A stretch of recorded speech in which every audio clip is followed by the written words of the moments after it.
Maintenant, de passer, du coup c'était une prise d'acte. Maintenant, je vous propose de passer sur un autre dossier qui est très important et qui nécessite une présentation, le dossier numéro 4. Donc je vous propose que ce dossier 4 et 5 puissent faire l'objet d'une présentation commune de la part de Sylvie Bonlin. J'ai pas, oui. Madame la maire, chers collègues, voilà, donc il y a le diaporama. Concernant l'analyse des besoins sociaux, alors je rappelle que son objectif est d'approfondir la connaissance des enjeux sociaux du territoire en observant et en révélant les évolutions et les dynamiques de ce territoire. C'est une spécificité du CCAS de la ville de Besançon et la rédaction annuelle de l'ABS permet d'adosser le projet social du CCAS. Projet social, c'est, vous le savez, la feuille de route politique, sur une objectivation du projet social des données actualisées. C'est d'ailleurs ce que rappelle l'axe 1 du projet social 2022-2026.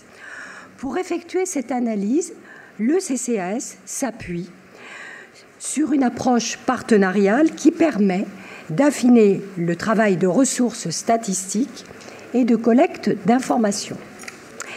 Dans une année 2023 qui préfigure un nouveau contrat de ville dont le CCAS est signataire pour la première fois, il a paru important de faire apparaître des indicateurs propres au quartier et de mesurer les disparités au sein de notre ville.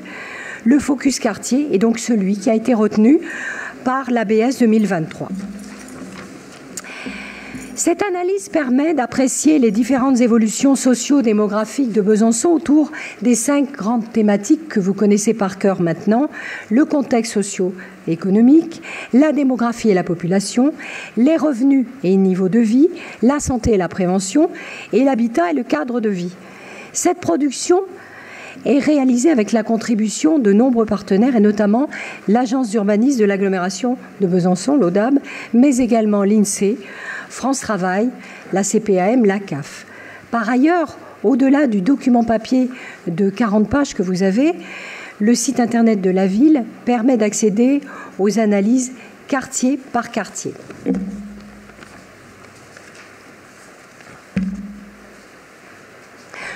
Je rappelle que l'analyse des besoins sociaux est construite à partir de données froides qui émanent principalement d'estimations statistiques. Ce document a pour ambition de devenir un outil dont peuvent s'emparer les élus et les services, mais aussi les acteurs de terrain, que sont entre autres les associations. Toutefois, il est fondamental de s'appuyer sur l'expérience du terrain et sur la proximité pour mieux recouper les informations contenues dans l'ABS.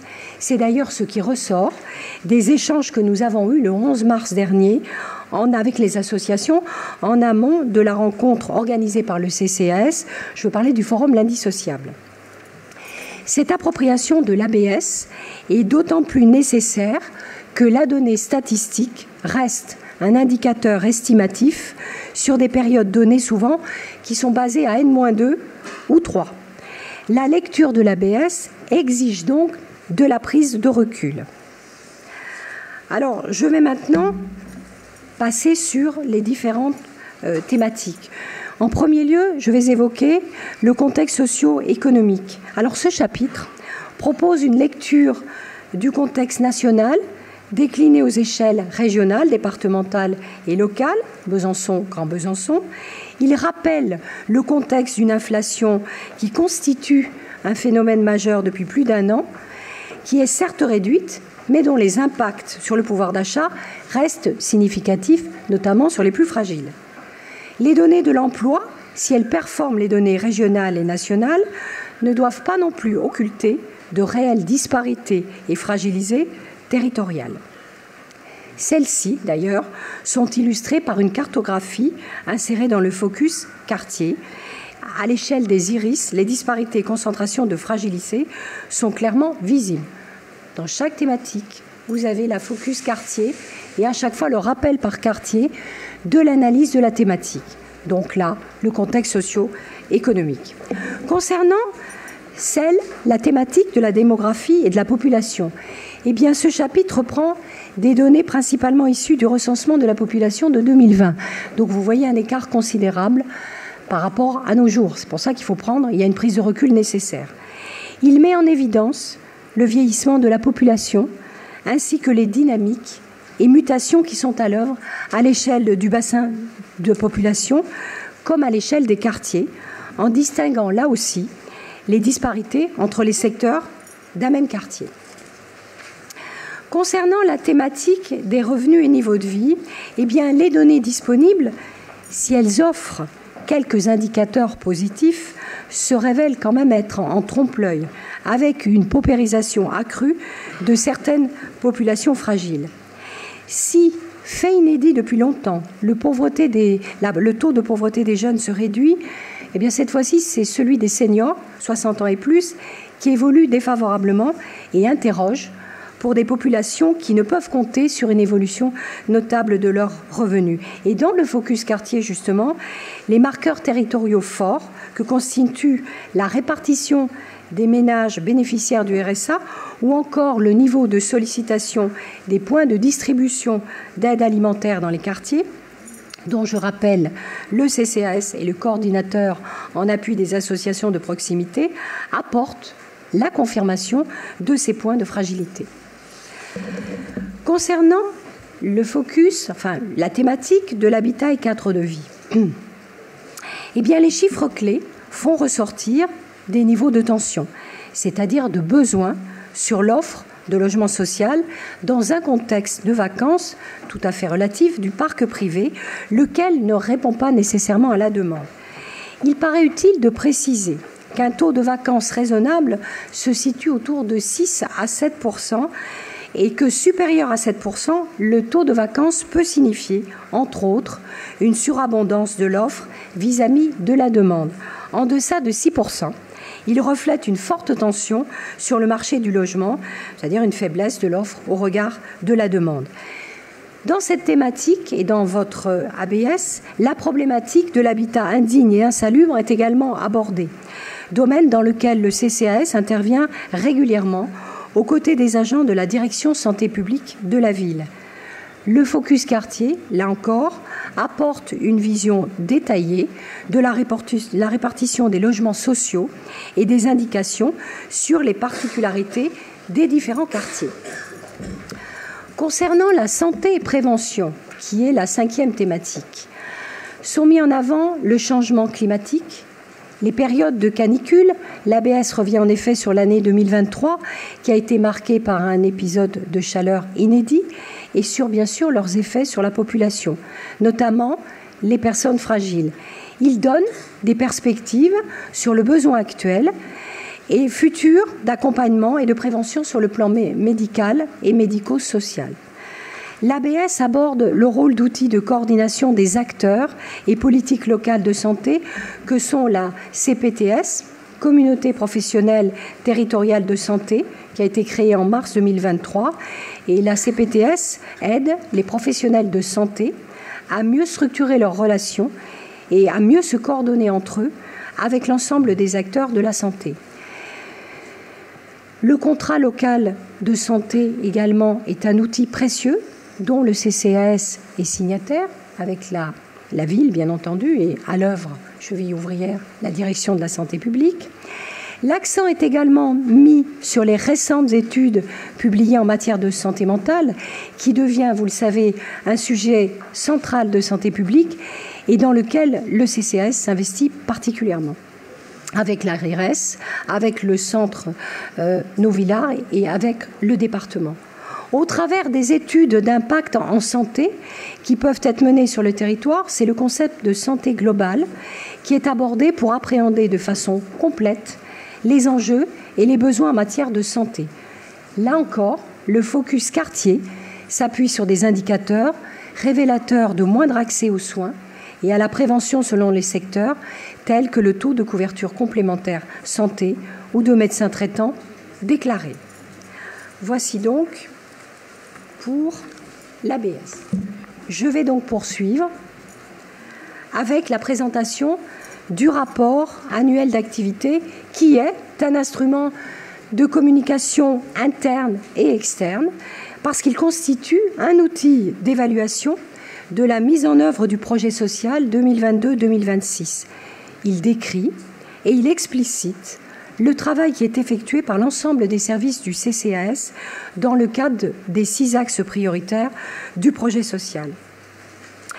Par ailleurs, il expose le travail qui est effectué par l'ensemble de ces agents en lien avec les autres directions du pôle d'action sociale et citoyenneté, les services de la ville de Besançon et de Grand Besançon Métropole, comme avec l'ensemble de ses partenaires associatifs et institutionnels. Les 6 axes stratégiques structurent la présentation de l'activité à l'échelle de l'année écoulée. Je les rappelle, l'axe 1, intervenir auprès des publics prioritaires qui sont identifiés par l'ABS. L'axe 2, maintenir ou accompagner vers l'autonomie les publics relevant du CCAS au sens de l'autonomie sociale et économique. L'axe 3, faciliter l'accès aux droits et leur maintien. L'axe 4, faire du CCAS l'interlocuteur majeur des politiques du handicap et de l'âge, en lien avec la dimension accessibilité pour mieux vivre dans la ville. L'axe 5, optimiser les moyens, les ressources et le patrimoine du CCAS pour pérenniser son action de service public. Et enfin, l'axe 6, faire savoir et valoriser l'action du CCAS. Particularité de l'année 2023, en lien avec le focus de l'ABS 2023 que je viens de vous présenter, qui distingue les données relatives aux différents quartiers de Besançon, le rapport d'activité 2023 s'attache à mettre en valeur le maillage territorial mis en place par le CCAS afin de pouvoir exercer ses missions dans la proximité avec les habitants et dans une volonté d'équilibre territorial. Alors, après évocation des temps forts de l'année 2023 et une référence aux grandes lignes de l'ABS 2023, le rapport d'activité s'attache à reprendre les sujets marquants qui ont rythmé l'activité de ces services, et notamment l'intensification des besoins des ménages bisontins bénéficiaires de l'aide alimentaire, puisque sur l'année, on relève 15 386 passages supplémentaires, pour un total de 115 988 passages. Je précise d'ailleurs que le CCAS a réévalué de 10% son soutien aux associations distributrices afin de tenir compte de l'inflation. Il en est de même en 2024. Je rappellerai également le financement de 233 000 € apporté à la boutique Jeanne Antide dans le cadre de la fourniture des repas cuisinés chauds aux personnes SDF, SDS. En parallèle, l'ACBAF, la Commission byzantine des aides facultatives, a connu en 2023 une activité soutenue et en augmentation par rapport à 2022, avec en moyenne plus de 40 dossiers traités chaque semaine. Ce sont 2151 personnes qui ont été aidées pour un montant total de 247 580 € accordés par la Commission. Également relevé la campagne estivale « Les bons gestes, les bons réflexes ». Cette année, enfin 2023, l'action a porté sur la pratique sportive et l'activité physique. Cette année 2023 a été marquée également par la négociation avec le département du Doubs d'un nouveau contrat pluriannuel d'objectifs et de moyens, CEPOM, dans le cadre de son service d'aide et d'accompagnement à domicile. Également relevé l'extension de son service de soins infirmiers à domicile, le SIAD. Il faut savoir que le SIAD part de 25 places à l'origine en 2015 et que depuis le 1er mai 2024, nous avons 73 places, et ceci dû à une augmentation de places proposées par l'ABS dans le cadre de la mise en place du service à l'autonomie pour préparer ce qu'on appelle le virage domiciliaire des personnes qui sont à domicile. Également relevé dans le rapport d'activité l'expérimentation d'un accueil des usagers de l'espace France Service qui est davantage tourné vers les personnes peu autonomes dans l'accomplissement des démarches en ligne. Également relevé l'augmentation des accueils qui sont assurés par les antennes sociales de quartier. Il est relevé que leur taux d'accueil a progressé de 10% sur l'année, donc c'est quand même considérable. Les problématiques de santé mentale dans l'accompagnement des publics suivis par le CCAS comme dans le travail effectué au sein du Conseil local en santé mentale, ce sont les groupes d'entraide mutuelle, les GEM, qui ont accueilli 235 bisontins différents à l'occasion de 764 temps d'ouverture, et relevé également la création d'un nouvel outil mobile de sensibilisation au handicap, les Spec Games Psy, le travail d'animation interage développé par les différentes structures de la direction de l'autonomie, et enfin est noté l'évolution positive du taux d'occupation des résidences autonomie depuis la fermeture de la résidence UO, et vous le savez, en cours l'élaboration du projet de future résidence autonomie. Les événements portés par le CCAS pour ses publics et ses partenaires y sont rapportés. On citera les rendez-vous de l'âge qui ont été un succès, qui sont toujours un succès, avec près de 2000 seniors participants. Le Forum de l'innovation sociale, l'Indissociable, qui a réuni plus de 500 participants. Les différentes animations et séquences qui sont proposées par la Maison des seniors dans le cadre de la Semaine bleue et qui ont attiré plus de 800 personnes.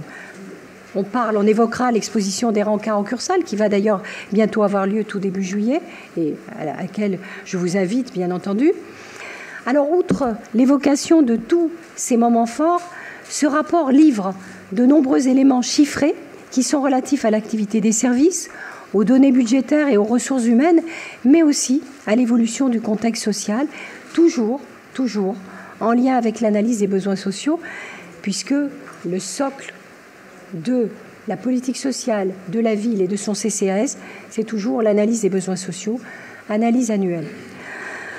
Les données, les informations fournies dans le rapport d'activité apportent aux administrateurs et aux élus des éléments d'aide à la décision quant à l'orientation, l'adaptation et la mise en œuvre du projet social et plus largement des politiques sociales menées à l'échelle de la commune.